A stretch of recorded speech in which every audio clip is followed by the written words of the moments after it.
qual que é o passo a passo para construir. Boa. A primeira coisa é achar o pedreiro. E esse eu acho que é a parte mais difícil, não é não? Porque o que tem de profissional sem vergonha, né? Em todas as áreas, né? Não é só pedreiro. Tem eletricista sem vergonha, tem cobrador de ônibus sem vergonha. Tem tudo sem vergonha, tem. Sempre tem, né? O Cortella que fala, né? Gente idiota tem em todo lugar, né? Não tem jeito, né? Mas pedreiro tem uma fama, Sim. né? Você já viu até um meme, não sei se você já viu aquele meme lá do cara que vai com um bebezinho, a mulher grávida. E aí, quando é que vai ficar pronta a obra aí, ô, chefia?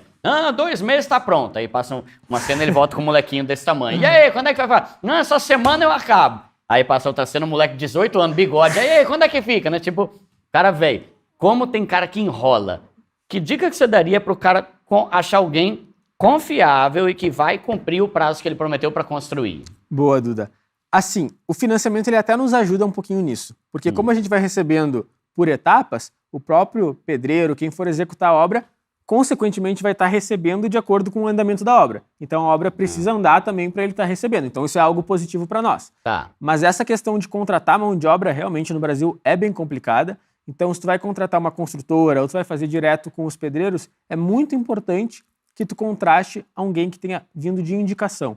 Tá. Então, que, tu conhece alguma outra pessoa que já contratou e também fazer um contrato muito bem amarrado, né? A gente sabe que no Brasil o pessoal faz muito, não, aqui no Bigode, aqui na... Não, só comigo. Não, de confiança ali, conheço desde sempre. Cara, não dá. Fazer um contrato e nesse contrato também colocar que essa pessoa, essa construtora que está executando a obra só vai receber os valores de acordo com o andamento da obra. Isso é importante, então, né? O que a gente costuma fazer? A gente já anexa no contrato que a gente faz com os clientes a própria planilha orçamentária do banco, da Caixa. Então, olha lá, eu falei para o banco que eu vou executar 10% da obra no primeiro mês.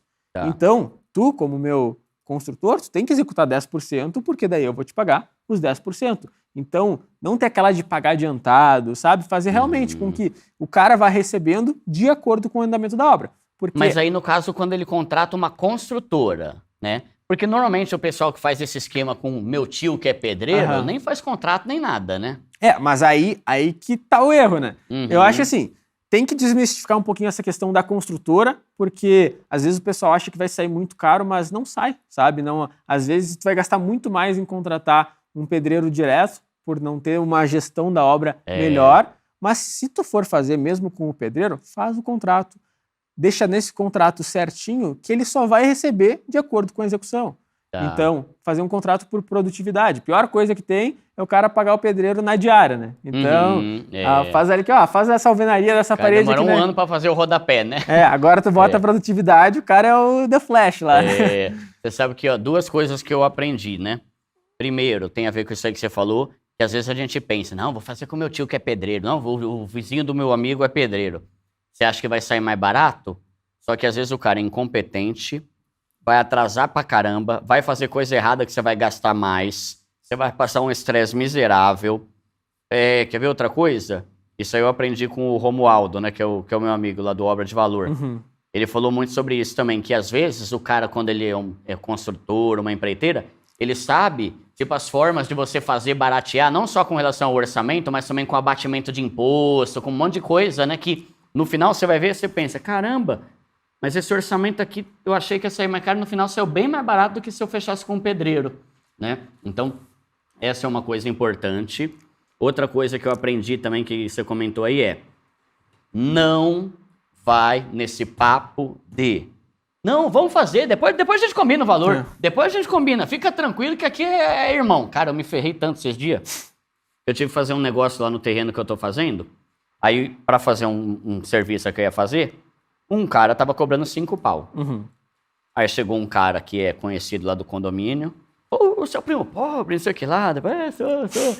Mano, não, pode deixar que eu faço aí esse serviço aí pra você. Isso aí vai ficar baratinho. Eu falei, mas quanto você cobra? Não, esquenta não. Pra você, cara, pode ficar tranquilo que vai ser bem menos do que você imagina.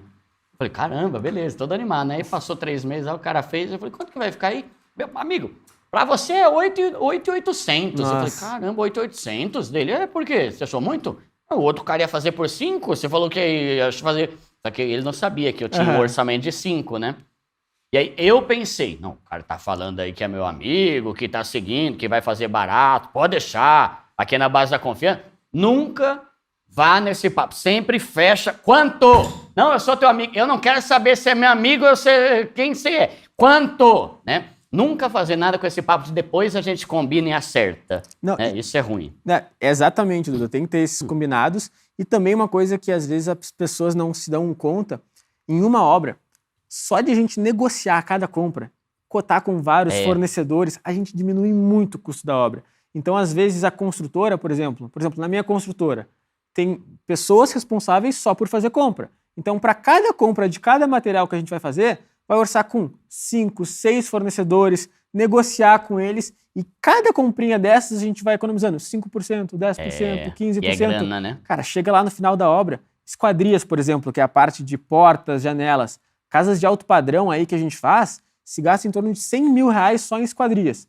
Às vezes a gente consegue negociar e diminuir 20, 25 mil reais. Então olha só o poder que tem tu realmente lutar por cada compra ali, né? E eu acho que uma das coisas mais importantes é o estresse que você evita quando você tem alguém que fala, relaxa, eu cuido de tudo aqui, você tá me pagando pra isso. Vai viver tua vida e pode deixar qualquer coisa ruim aqui, eu resolvo. É isso aí. Por isso que é bom você ter um cara que é estressante, né, meu? E eu vejo que essa questão do estresse é muito, muito, muito forte no Brasil. Porque eu posto meus vídeos lá, tem que construir é melhor que comprar casa pronta. E chove de comentário, é dor de cabeça, eu fiz uma obra aqui que era pra ser em 1 ano e virou 4 anos. Porque a maioria dos depoimentos que a gente recebe é de gente que se ferrou mesmo, né? É de gente que se ferrou, mas é gente que também às vezes fez por conta. Então, Sim. Nunca estudou sobre isso, nunca fez uma obra, acho que vai dar conta, porque eu conheço o vizinho, porque eu conheço outro cara.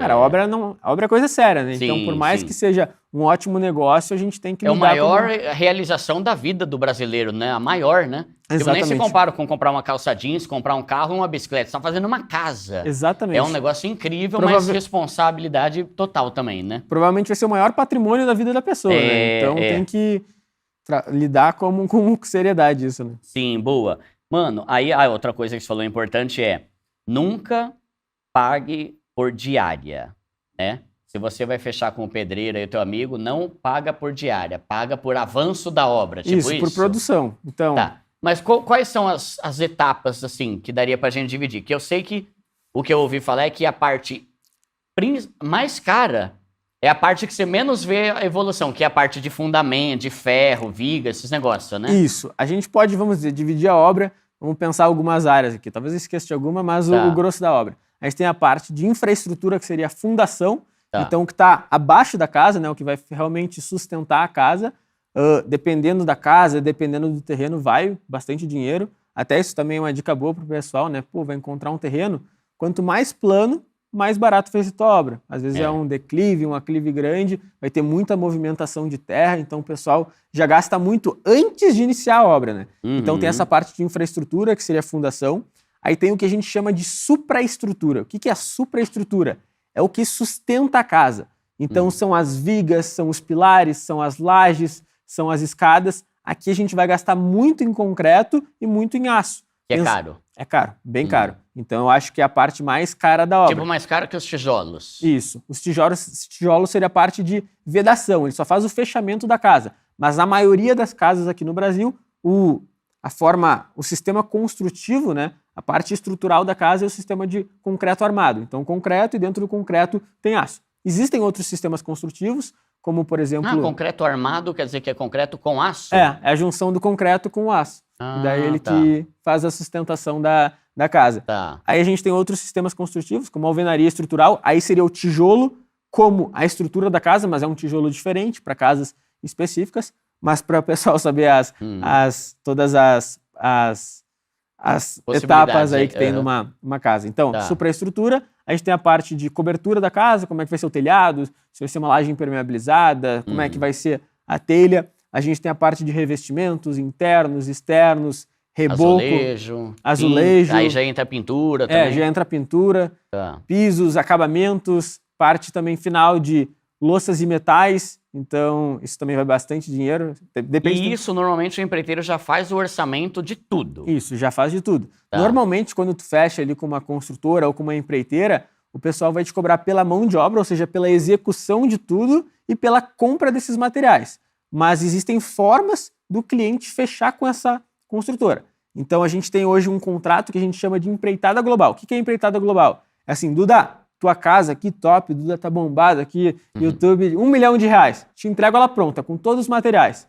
Agora existe um outro contrato que se chama administração, que é, ó Duda, tu vai me pagar aqui o valor fechado aqui da mão de obra, do gerenciamento, mas o material tu que vai pagando, conforme a execução da obra. Eu acho esse contrato de administração melhor, porque tu sabe exatamente o quanto está custando a tua obra, então não tem aquela coisa de, ele me cobrou um valor, então ele vai botar material ruim porque vai sair mais barato para ele, o lucro dele é maior. E tu sabe o quanto o construtor de fato está lucrando com a tua obra, que eu acho que tem que ser jogado limpo. Então, tanto vai para mão de obra, tanto vai para material e tanto aqui é o nosso custo por estar executando essa tua obra. Então, existem formas também de se fechar esse contrato para que seja mais tranquilo.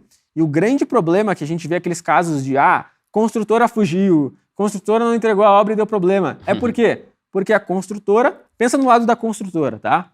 Preciso captar clientes, preciso ter obras, porque eu ganho dinheiro com obras. Só que tá difícil fechar. Tem muita competição. Eu quero muito construir a casa do Duda. O que eu vou fazer? Eu sei que a obra dele eu orcei em 1 milhão, mas eu vou fechar por 900 mil. 100 mil a menos para eu pegar a obra. Aí beleza, ele vai lá, faz isso, só que chega lá no meio da obra e acabou o dinheiro. E o cara não consegue executar. Aí acontece aquilo de, e aí?